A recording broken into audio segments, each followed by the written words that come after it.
श्री कृष्णम वंदे जगद्गुरु। इदम श्री सद्गुरुवे नमः। वाङ्मय नंबर 5, साधना से सिद्धि, डे 24। पिछले ऑडियो में गुरुदेव ने समझाया कि आत्मोत्कर्ष की साधना सफलतापूर्वक संपन्न करने के लिए अपना श्रम करना तो आवश्यक है ही, वातावरण का उपयुक्त होना भी कम महत्वपूर्ण नहीं है। आत्मिक प्रगति के लिए उपयुक्त वातावरण गंगा की गोद और हिमालय की छाया माना जाता है। अनेक शास्त्रों और पुराणों में इसका वर्णन है। क्रमशः आगे साधना की दृष्टि से गंगा सानिध्य का महत्व शास्त्रकारों ने इस प्रकार बताया है। मुनिगण, सिद्ध लोग, गंधर्व वृंद और जो अन्य देवों में परम श्रेष्ठ हैं, वे गंगा के तट पर तपस्या करके स्वर्गलोक में स्थायी रूप से निवास प्राप्त कर अच्युत होते हुए भी वहां रहते हैं। गंगा के तट पर तपश्चर्या करके वहां पर परम ऐश्वर्य का लाभ लिया करते हैं, क्योंकि वहां पर जो पुष्पों वाले वृक्ष हैं वे पारिजात, देवतरु के समान हैं और समस्त मनोकामना पूर्ण कर देने वाले कल्प वृक्षों के तुल्य होते हैं। बहुत प्रकार के तपों से, यज्ञ और नाना प्रकार के व्रतों से तथा अधिक दानों से जो मनुष्य को गति प्राप्त होती है, वही गति भागीरथी गंगा के जल में स्नानादि से प्राप्त होती है। अतः इस गंगा का भली भांति सेवन करना चाहिए। गंगोत्री महात्म्य में गंगा सानिध्य का गुणगान इस प्रकार किया गया है। दुखियों के दुख नाश के लिए, मुमुक्षुओं की मोक्ष सिद्धि के लिए और सबको सब प्रकार की सिद्धि के लिए कलयुग में केवल गंगा जी की ही शरण है। राग, द्वेष आदि चित्त के सब दोष भी उसके पश्चात क्षीण हो जाते हैं एवं सब दोष नष्ट होने पर निर्मल हुए मन में ईश्वर भक्ति तथा ज्ञान भी उदित होता है। सूक्ष्म ज्ञान गंगा को गायत्री कहा जाता है और उसका मूर्तिमान स्वरूप तरण तारिणी गंगा है। दोनों एक ही तत्व के दो रूप हैं। शिवजी के मस्तिष्क से निस्तृत हुई यह ज्ञान गंगा ही भागीरथी बनकर प्रकट हुई है। गायत्री और गंगा की जन्म जयंती भी एक ही दिन है। ज्येष्ठ सुदी दशमी ही गंगा और गायत्री दोनों की जन्म तिथि है। दोनों एक रूप ही समझी जा सकती हैं। यह ब्रह्म विद्या ही त्रैलोक्य पावनी गंगा बनकर प्रकट हुई। यह प्राणियों को पवित्रता एवं शांति प्रदान करती है। गायत्री युक्त होने पर उसका प्रभाव और भी अतुल हो जाता है। गंगा जल की विशेषता में ऐसे ही दिव्य कारणों का समावेश होने से उसे देव सरिता संज्ञा दी गई है। उसके स्नान से शरीर की गर्मी एवं मलिनता हटाना ही नहीं, अंतःकरण में पवित्रता का संचार होना ही प्रधान हेतु है। इसी उद्देश्य से असंख्य भावनाशील नर नारी उसमें स्नान करने के लिए दौड़े आते हैं और अपनी धर्म भावना तृप्त करते हैं। यह अंधविश्वास भर नहीं है। जहाँ गंगा की पवित्रता अभी भी अक्षुण्ण है, वहाँ उसके तट पर कुछ समय निवास करके यह प्रत्यक्ष अनुभव किया जा सकता है कि उससे आंतरिक शांति का कितना लाभ मिलता है। शहरी कोलाहल, गटरों का गंदा पानी मिलते चलने से उसका प्रभाव घटते जाना स्वाभाविक है, किंतु अभी भी हिमालय क्षेत्र में प्रवाहित होने वाली धारा में प्राचीन काल जैसी पवित्रता का अनुभव किया जा सकता है। ब्रह्म वर्चस्व की विशिष्ट साधनाओं की दृष्टि से तो हिमालय क्षेत्र और गंगा तट साक्षात गायत्री सानिध्य की तरह ही है। प्राचीन काल में ऐसे अनेक शक्तिपीठों की स्थापना भी इसी उद्देश्य से की गई। तीर्थ परंपरा के पीछे ऋषियों का यही मंतव्य रहा है कि वहां रहकर साधक गण वातावरण के संस्कारों का विशेष लाभ प्राप्त करें, जिससे उनकी साधना का द्रुत विकास संभव हो सके। प्राचीन काल में यह परंपरा श्रद्धाजन्य रही है। उसका कोई वैज्ञानिक आधार प्रस्तुत नहीं किया गया। पीछे यह परंपराएं भी विसंकलित हुई, अतएव आज का शिक्षित समुदाय उसे अंधश्रद्धा की संज्ञा देता है। पर अब विज्ञान भी इस तथ्य को मानने लगा है कि चेतना के क्षेत्र में वातावरण और स्थान विशेष का प्रभाव असंदिग्ध रूप से होता है। जीन डिक्सन की तरह पिछले वर्षों यूरोप और अमेरिका में ऐसे कई स्त्री पुरुष प्रकाश में आए जो मात्र किसी भी वस्तु का स्पर्श करके उसके बारे में न केवल वर्तमान अपितु भूत और भविष्य की घटनाएं तक जान लेते और बता देते थे। जर्मनी में इस संबंध में कुछ वैज्ञानिकों ने विशेष रुचि ली और यह पाया कि ऐसी घटनाएं असत्य नहीं होती। डॉक्टर राइन के अनुसार साइकोमेट्री सिद्धांत से इस तथ्य की पुष्टि होती है कि प्रत्येक वस्तु में मनुष्य शरीर में रहने वाले प्राण और मन की तरह एक सूक्ष्म प्रभाव ईथरिक इम्प्रेशन होता है जो मन को प्रभावित करता है। स्पर्श से मनुष्य के मन के संस्कार उस वस्तु में चले जाते हैं। वह संस्कार पुनः उस व्यक्ति से संबंध जोड़ लेते हैं। इसी आधार पर वह व्यक्ति जानकारी पा लेता है। मॉन्सियन वोविन ने एक यंत्र बनाया जो मनुष्य शरीर के रेडिएशन की माप करता है। उससे जो तथ्य सामने आते हैं उनमें एक तो यह है कि उंगलियों व हथेलियों पर यह सबसे अधिक होता है। शेष शरीर का संबंध यहीं से होता है। इसलिए केवल उंगलियों से ही शरीर की विभिन्न स्थानों वाली विद्युत या जीवनी शक्ति का पता लगाया जा सकता है। अंगूठे का तो सीधा मस्तिष्क से संबंध होता है। यही नहीं, उसमें जागृत ही नहीं, सुषुप्ति अवस्था में भी मस्तिष्क की हलचलें प्रभाव डालती रहती हैं। भारतीय संस्कृति में चरण स्पर्श की परंपरा ने महत्वपूर्ण स्थान प्राप्त किया है। उसमें महापुरुषों, बड़ों, बुजुर्गों, पवित्र नदियों और मूर्तियों को प्रणाम करके उनसे प्राण पवित्रता, ज्ञान, संस्कार और शक्ति ग्रहण करने का यह रहस्य ही सन्निहित है। एकलव्य ने तो अपनी श्रद्धा मिट्टी के द्रोणाचार्य के चरणों में आरोपित कर दी थी। परिणाम यह हुआ कि द्रोणाचार्य को पता भी नहीं चल पाया और एक तरह से उनका सारा ज्ञान चोरी हो गया। श्रद्धावान लभते ज्ञानम के पीछे यही मनोवैज्ञानिक नियम काम करता है, जिसे अब वैज्ञानिक मान्यता भी मिल गई है। इन सब में प्रत्येक वस्तु में मन या ईथरिक इम्प्रेशन होने, सारे संसार में एक समान ऊर्जा तत्व, कॉमन एनर्जेटिक रियलिटी होने का सिद्धांत काम करता है। इन दोनों के संयोग से ही ज्ञान, देश, काल व पदार्थ को प्रभावित करते और इनसे परे भी जानकारी देते हैं।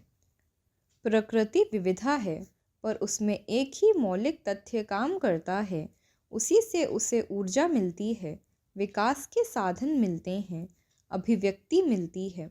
यदि सभी के कारण की दिशा में लौटें तो एक ही केंद्र बिंदु मिलेगा। इसी तरह सारे विश्व में एक अतिचेतन मन भरा है। उससे संपर्क संबंध बनाकर लोग प्राकृतिक रहस्यों को जान सकते हैं। कई बार प्राकृतिक रूप से क्षणिक बोध किसी को भी हो सकता है। यहाँ तक कि कुत्ते, बिल्लियों तथा मकड़ी को भी भविष्य और अतीन्द्रिय बोध होते पाया गया है, पर किसी सार्थक उपयोग और लोक कल्याण की दृष्टि से मिलने वाली शक्ति, सामर्थ्य किन्हीं प्रज्ञावान व्यक्तियों को ही मिल सकती है। योग दर्शन के अध्याय 3 सूत्र 53 में महर्षि पतंजलि ने बताया है, जाति, लक्षण और देश भेद से जिन दो वस्तुओं का भेद नहीं ज्ञात होता एवं दोनों वस्तुएं तुल्य मालूम होती हैं, उनके भेद का ज्ञान विवेक ज्ञान से ही होता है। विवेक ज्ञान को स्पष्ट करते हुए आगे यह बताया गया है कि लोक को तो जाति, लक्षण, देश द्वारा पदार्थों का भेद ज्ञान होता है, परंतु योगियों को बिना जाति, लक्षण व देश के ही भेद का निश्चय विवेक ज्ञान होता है। जमशेद जी टाटा के आग्रह पर स्वामी विवेकानंद ने इस दृष्टि से टाटा नगर का स्थान उसके प्लांट के लिए उपयोगी बताया था, जो आज भी चल रहा है। प्लांट में एक पानी वाले महात्मा थे। स्वयं तत्कालीन प्रधानमंत्री श्री जवाहरलाल नेहरू ने दिल्ली के लिए जल सप्लाई हेतु उनकी सेवाएं ली थीं। वह कहीं भी चलकर उस स्थान पर जल की उपलब्धि और मात्रा तक की जानकारी देते थे। ये सारी बातें इसी सिद्धांत का समर्थन करती हैं कि मन की तरह की एक सूक्ष्म सत्ता प्रकृति में सर्वत्र कार्य करती है। इसमें ज्ञान और शक्तियाँ दोनों सन्निहित हैं। उनसे संबंध स्थापित कर कोई भी ज्ञान, शांति और शक्ति प्राप्त कर सकता है। इस तथ्य की पुष्टि श्रीमती एनी बेसेंट ने भी की है। न्यू वर्ल्ड ऑफ माइंड के पृष्ठ 84 पर डॉक्टर राइन ने इप्रेजेंट स्प्लेंडर के अध्याय 8 में डॉक्टर रेनर जॉनसन ने super normal faculties in man में डॉक्टर आस्टी तथा डॉक्टर हेंटिंगर ने अपनी पुस्तक अल्ट्रा परसेप्टिव फैक्ट्री में स्पर्श ज्ञान के समर्थन में कुछ महत्वपूर्ण निष्कर्ष इस प्रकार निकाले हैं। पहला, वस्तु का स्पर्श करने वाले को उसके मन के सूक्ष्म संस्कार उस वस्तु में उतर आने के आधार पर पहचाना जा सकता है। दूसरा, एक बार तादात्म्य स्थापित हो जाने पर वस्तु का रहना आवश्यक नहीं।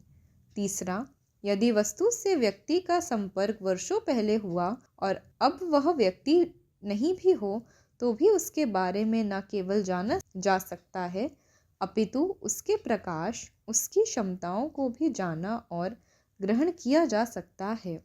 चौथा, स्पर्श वाली वस्तु या स्थान में भौतिक व रासायनिक दृष्टि से किसी प्रकार का अंतर नहीं आता।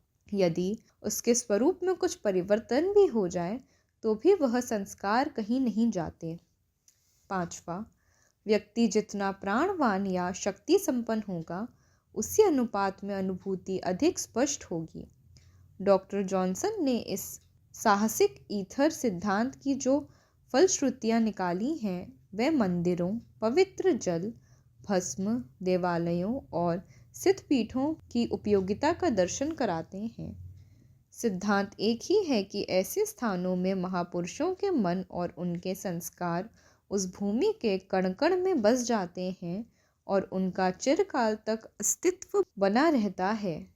योगी, आत्मा या महापुरुष इन वस्तुओं या स्थानों को अपने संकल्प बल से इतना ऊर्जा संपन्न बना देते हैं कि वहां आने वाले दुर्बल मनोबल के व्यक्ति भी अनुभूतियों की साधना की सफलता और स्वल्प प्रयास में ही शक्ति पा जाते हैं।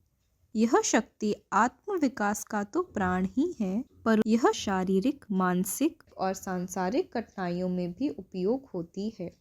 महापुरुषों और सिद्धपीठों की यात्राएं और सत्संग इसी आधार पर आयोजित होते हैं।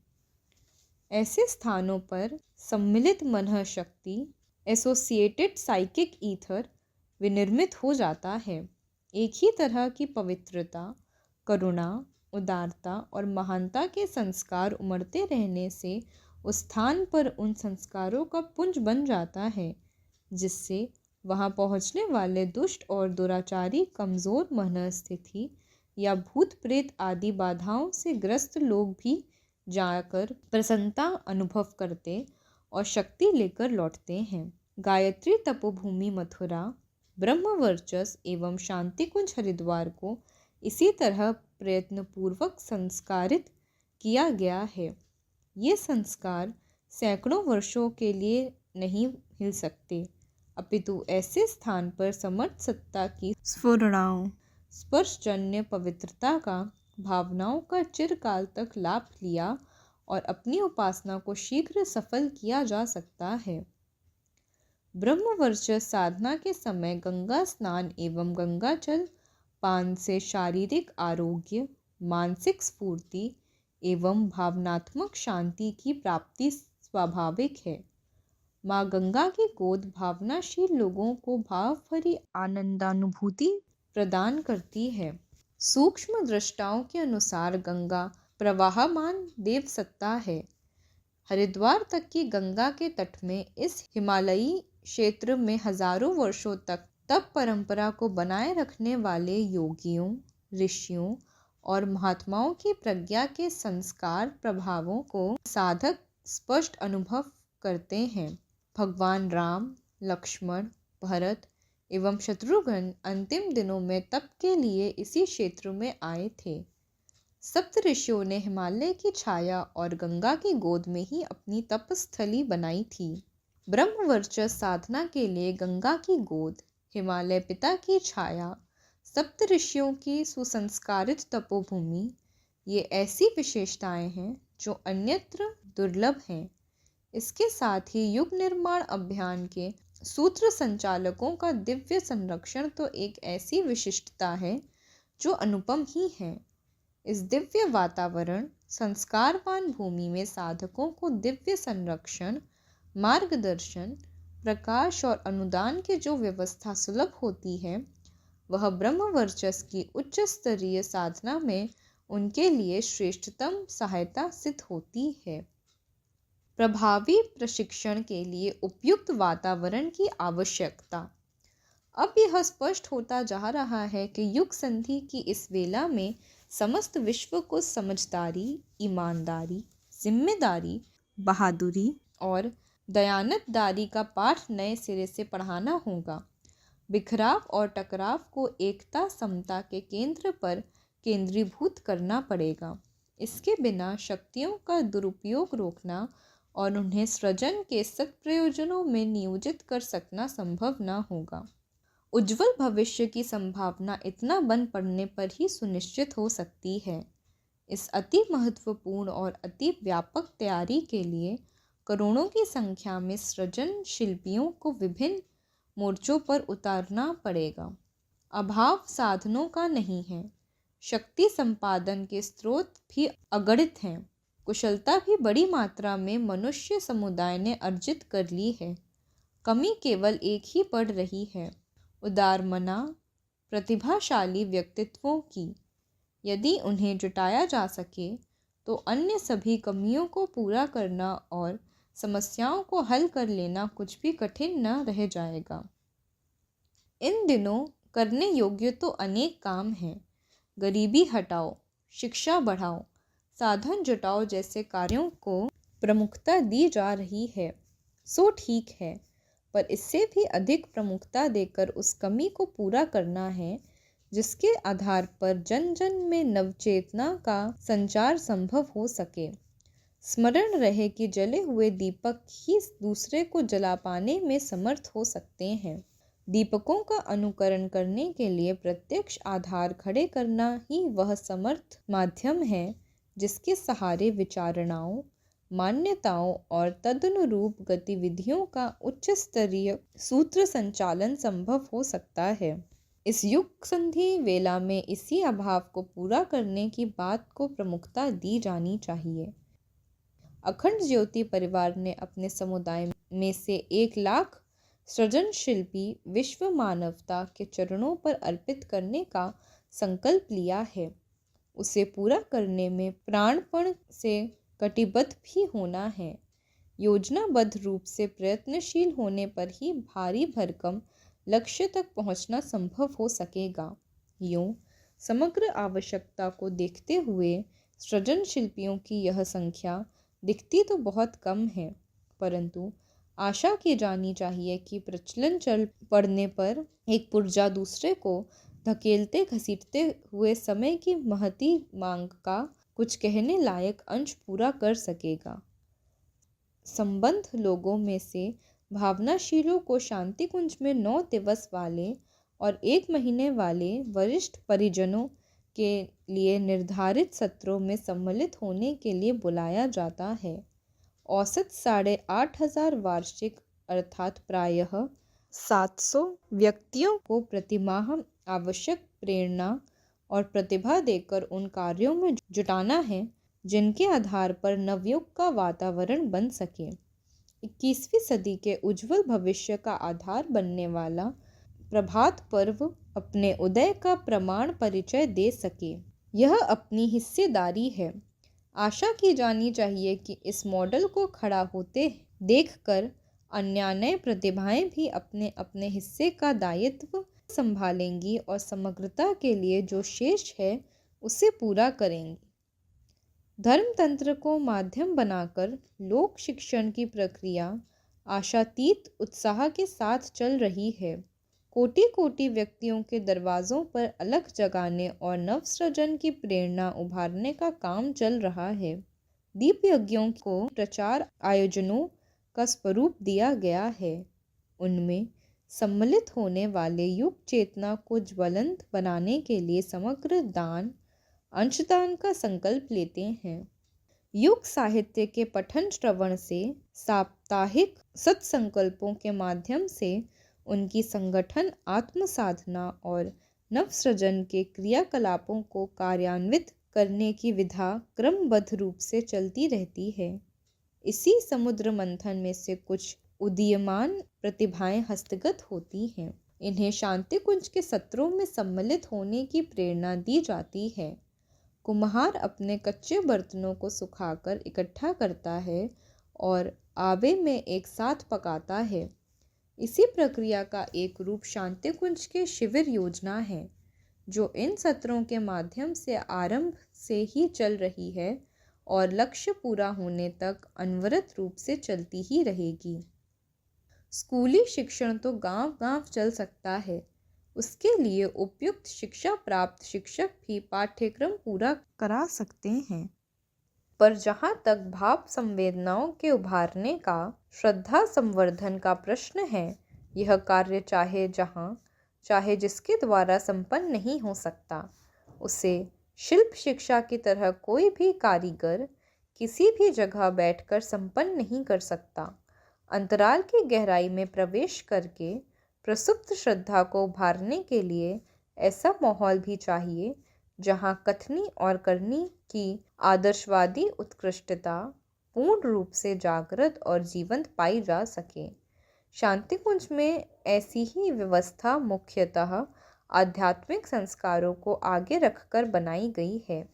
यही कारण है कि यहाँ के सत्रों में सम्मिलित होने वाले वापस लौटने पर अपने में असाधारण परिवर्तन हुआ अनुभव करते हैं।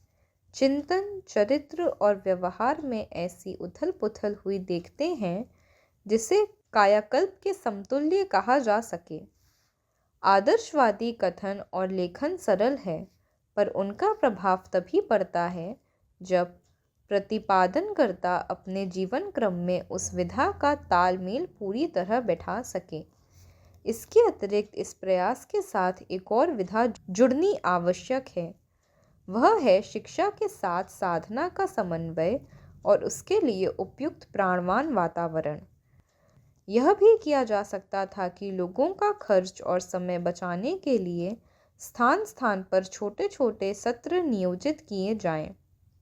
इस शिक्षण से उथली प्रक्रिया की चिन्ह पूजा तो हो सकती थी, पर वह लाभ नहीं मिल पाता जो आग और ईंधन के एक होने पर प्रज्वलित ज्वाला की तरह दिख पड़ता है। प्राचीन काल में राजाओं और अमीरों के बच्चे भी वन प्रदेश में बने हुए गुरुकुलों में कष्टसाध्य जीवन जीते हुए शिक्षा प्राप्त करने के लिए जाया करते थे। पुरोहित वर्ग के साधु ब्राह्मणों को भी अपनी शिक्षा ऋषिकल्प व्यक्तित्व के सानिध्य में आरण्यक क्षेत्रों में रहकर पूरी करनी पड़ती थी।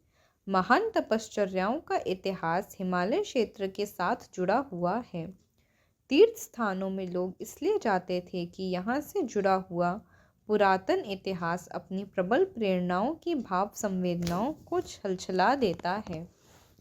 गंगा स्नान से जो पवित्रता अनुभव होती है, वह उसी पानी को तालाब या कुलाबे से निकालकर नहा लेने से पूरी नहीं हो सकती। स्थान और वातावरण का अपना महत्व है। स्थान विशेष के साथ जुड़ी इतिहास और वातावरण का महत्व एक सार्वभौम सत्य है। यरूशलेम, बेथलहम जैसा ईसाइयों का अन्य धर्म केंद्र नहीं बन सकता। संसार भर के बौद्ध भारत में भगवान बुद्ध के लीला केंद्रों में अपनी श्रद्धांजलियां अर्पित करके ही संतोष की सांस लेते हैं। जैन और सिख तीर्थों के मौलिक स्थान के संबंध में भी यही बात है। इमारतों और पुरोहितों का प्रबंध अन्यत्र कर लेने पर भी वैसा समाधान हो सकना कठिन है। आज का स्वाध्याय यहीं समाप्त होता है। सभी को प्रणाम। 21वीं सदी उज्जवल भविष्य। भारत माता की जय। वंदे मातरम, वंदे मातरम।